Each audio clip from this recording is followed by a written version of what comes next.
बर' फरायसा आफादनि बानजायनायाव गासै आसामनि जोंनि जिल्ला आफादफोरनि बिटिआरनि आरो आसामनि जेसेबां एबसुनि जिल्ला आफादफोर दङ जों जथायै बेयाव ससल 6 माइल गुवाहाटीयाव जोङो दिनै 3 घन्टा धरना होदों। बिनि गुबै जाहोनानो जाबाय जे प्रफेसर लाइसाम लादु सिं जाय भाइस चेन्सेलर बड'लेण्ड इउनिभार्सिटिनि दानि बियो बड'लेण्ड इउनिभार्सिटिखौ अन्याय भाबै नायगार बुथारनायनि थाखाय दिनै बिथाङा खामानि मावगासिनो दङ। खारन बिथांनि बे जि टार्म बे बिथांनि जि आमोलाव सम मथे माने आनजाद जायै सम मथे रिजाल्ट होयै सम मथे स्क'र कार्ड मोनै आरो गोबां माखासे दुर्नीति जाय दुर्नीतिनि थाखाय director of vigilance and anti corruption CM भिजिलेन्सनि आधाराव दुर्नीति निबारक खाखानि अधीनाव बिथाङा arrested 1/2022 under section 120B criminal conspiracy आरो लोगोसेनो 420 चिटिं आरो फ्रड माने थगायनाय थक प्रबंसनानि थाखाय आरो 409 एन'मेलिस जि घोटाला खालामनाय लोगोसेनो प्रिभेन्सन अफ करापसन 1988 बिनि आन्डार सेक्सन 13A आरो 13(2) बे माने हिउज माने हाइनियास मोनसे चार्जआव बिथाङा दिनै अलरेडि एक्यूज्ड दायनिगिरि आरो लोगोसे बिथाङा एरेस्टेड नाथाय बिथाङा गुवाहाटी हाइकर्टनिफ्राय इन्टारिम बेल लानानै दङ। बेल लानानै बिथाङा दाबो गुवाहाटी माने बड'लेण्ड इउनिभार्सिटिनि VC हिसाबै बिथाङा खामानि मावगासिनो दङ। बे बाथ्राखौ लानानै दुलाराय बर' फरायसा आफादा जोङो इउनिभार्सिटियाव खेबनै धरना होबाय। महामान्य आसामनि रायजो बेंगिरिनिसिम मेम'रेन्डाम होबाय, गिबि मन्थ्रिनिसिम मेम'रेन्डाम होबाय आरो बिथांनि जि दायनिगिरि बिथाङा जे निक्सन सिं फाइनेन्स अफिसारखौ इलिगेल एपइन्टमेन्ट होदोंमोन, बिथाङा जे नीलकमल सिं सेक्सुवेल हेरेसमेन्टनि केसाव माने एक्यूज्ड पार्सननो फुल सेलारि होदों जाय मानसिया सासपेनसनाव दङ। मेल'डि थांजाम सासे PhD स्कलारखौ बिथाङा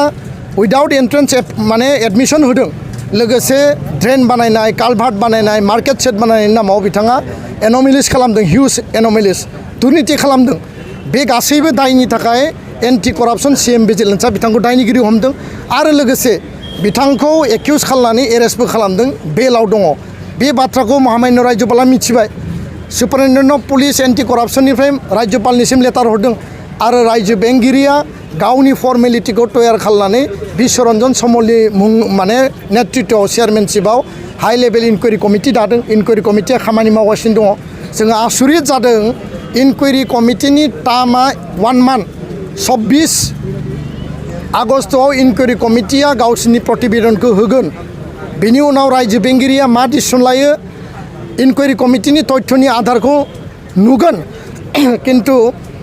माने रायजो बेंगिरिनि अफिसनिफ्राय राजभवननिफ्राय मोनसे अर्डार दिहुनबाय दिनैनि तारिखसिम 17 तारिखसिमल' लाड्डु सिंनि लिभ फर्सफुल जि लिभ खालामदों बिथांखौ सुटियाव थांनो होदों, किन्तु बिथाङा सुटियाव थाङाखै। बिथाङा जइन जानायनि थाखाय खामानि मावगासिनो दङ। सुटियाव थानाय मानसिया इउनिभार्सिटियाव बोरै थानो हायो आरो सुटियाव थानानै इउनिभार्सिटिनि VCनि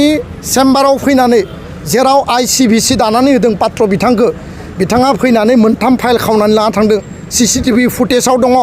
आरो बेखौनो लानानै दिनै जोङो दुलाराय बर' फरायसा आफादा दिसपुरा ससलनिफ्राय 2 किल'मिटार, राजभवना ससलनिफ्राय 10 किल'मिटार गोजानाव बिथांमोना जोंनि बाथ्राखौ मोजाङै खोनायाखै। गिबि मन्थ्रिया खोनायाखै,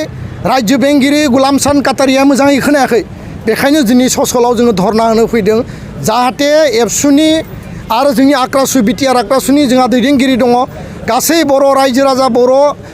बे बड'लेण्ड ओनसोल आसामनि फरायसा फरायसुलिनि भबिसतनि सार्थआव इउनिभार्सिटिया बड'लेण्ड सोमावसारनानै जोंनि मुंख्लंफोरनि थैनि बिनिमयाव गायसनजानाय इउनिभार्सिटि, बे जोंनि प्रेस्टिजियास इउनिभार्सिटि, बेखौ सोरबा लाड्डु सिंआ फैनानै दादागिरि खालामनाय, गावनि गोसोबादि खालामनाय, बेखौ गावनि गोसोबादि सालायनाय, दमन खालामनाय, सोरखौबा कन्ट्रल खालामनाय जों बेखौ मालाबाबो लुबैया। इउनिभार्सिटिया बयनिबो सम्पद, रायजो राजानि सम्पद। दा बेखायनो नैबेयाव धरना होनायनि जि दाबि बिथांखौ इमिडियेट सासपेन्ड खालामनांगौ। बिथाङा दिनैनि उनाव कुनु कारनाव जइन जानो हानायनि कुनु परिबेस थानाङा। बिथांनि लिभखौ एक्सटेन्ड खालामा जों मिथिया कि बिथांखौ सासपेन्ड खालामनांगौ। 6 सेमेस्टारनि रिजाल्ट दाबो इउनिभार्सिटिया होनो हायाखै, जायनि थाखाय गोबां हाजार फरायसा फरायसुलिया MA MSc MCOM गुवाहाटीनि कटन इउनिभार्सिटियाव एडमिसन लानो मोनैनि गोबां दुखु दाहा मोनसे थासारि थांबाय। गोबां स्टुडेन्टफ्रा दिनै बन्सित आरो बे 6 सेमेस्टारनि रिजाल्टखौ होनो हायैनि दायनिगिरियाबो लाड्डु सिं आरो बे माने बिनि कन्ट्रलार माने बरुवा बे कन्ट्रलार बिथांमोननि दायनि थाखायनो दिनै होनो हायाखै दा बेखायनो जोङो बुंदों जे इउनिभार्सिटियाव बिथाङा थाबाय थायोबा इउनिभार्सिटिया धंस जागोन इउनिभार्सिटि बुथारनायनि खामानिखौ मावगासिनो दङ आरो बेखायनो बिथांखौ सासपेन्ड खालामनांगौ गोदान भिसि जोंनो नांगौ पार्मानेन्ट रेगुलार भिसि आरो 6 सेमेस्टारनि रिजाल्टखौ जोंनो इमिडियेट नांगौ लोगोसेनो जाय हाई लेभेलनि इनकुवेरि कमिटि थांदों बिथांमोना जाहाथे सोरखौबा बासायनायनि थाखाय खामानि मावा जों खोनादों राज्यपालनि सोरबा माने एजुकेशन एडभाइजार दङ जाहैदों बिथाङा माबा माबि डिक्टेसन हरनानै सोरबा सासे बे कमिटिनि मेम्बारा उल्थां माल्थां माबा माबि खामानि मावगासिनो दङ जाहैदों दा बेखौ लानानै जों बुंदों कुनु कारनाव बायास जाया आनबायास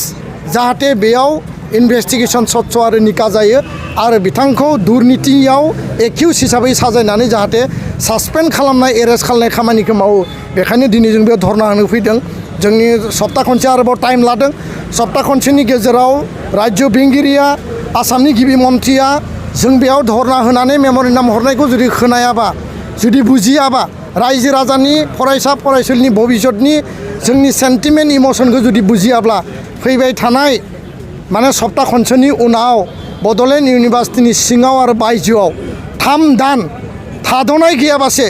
जोङो माने डेम'क्रेटिक पिसफुल जंगि आन्दलन जोङो खालामगोन कारन कुनु कारनाव लाड्डु सिंनि आखायाव इउनिभार्सिटिखौ थैनो होनो हाया बे जोंनि भबिष्यत आरो बेखौ जों बासायनांगोन आरो बे इउनिभार्सिटियाव हाबा मावनाय इउनिभार्सिटिनि जेसेबां एकाडेमिक नन एकाडेमिक प्रफेसार स्टाफ दङ बयबो जाहाथे कपारेट खालामो बड'लेण्ड ओनसोलाव आसामाव थानाय गासैबो स्टुडेन्ट अर्गेनाइजेशना जाहाथे कपारेट खालायो बिनि थाखाय जोङो आपिल होदों ABSUन নেতৃত্বত আজি আমি বিটিআৰ আক্ৰাচুই আজি এই প্ৰগ্ৰাম কাৰ্যসূচীত আমি অংশগ্ৰহণ কৰিছোঁ আৰু বডোলেণ্ড ইউনিভাৰ্চিটিত যেটো ভাইচ চেঞ্চেলাৰ লাটুম সিং তেওঁৰ যেটো নেকি কাৰ্যকলাপত যেটো আমাৰ বডোলেণ্ড ইউনিভাৰ্চিটিৰ যেটো শৈক্ষিক পৰিৱেশ এই পৰিৱেশটো বিনষ্ট হৈছে আৰু আমি বিটিআৰ আক্ৰাচুৰ পৰা আমি আপোনালোকৰ জৰিয়তে অসমৰ মাননীয় মুখ্যমন্ত্ৰী তথা অসমৰ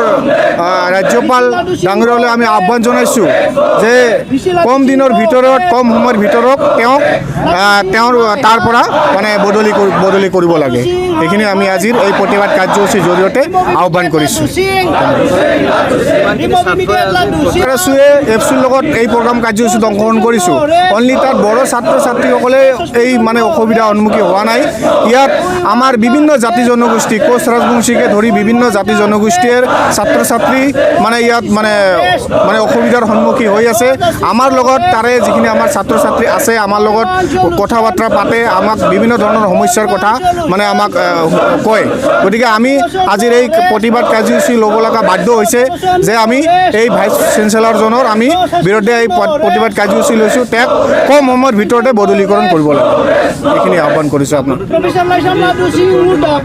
যদি আগন্তুক দিনত বদলীকৰণ নহয় এই প্ৰতিবাদ কাৰ্যসূচী জৰিয়ৰ পিছত তলে আমি